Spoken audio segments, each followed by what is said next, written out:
Je suis le docteur Fiteni Frédéric, je suis oncologue médical donc au CHU de Nîmes.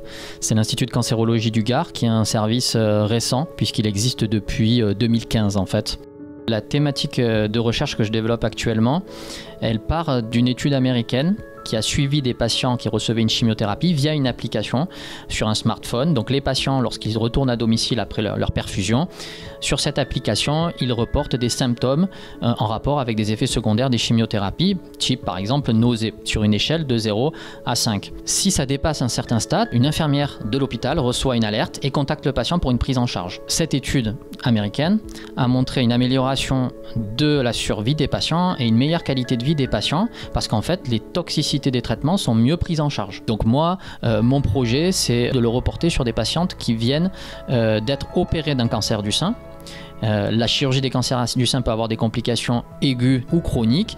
Et donc l'idée, c'est de suivre ces patientes via une application.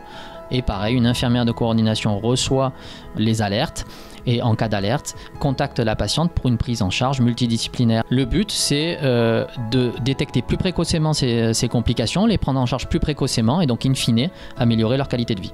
Ce projet de recherche, j'ai commencé à le travailler avec notre chirurgien gynécologue à qui j'en ai parlé en premier pour qu'elle me donne son point de vue puisque c'est quand même une prise en charge post-opératoire et avec notre médecin de la douleur qui est très impliqué dans la thématique des complications post-opératoires.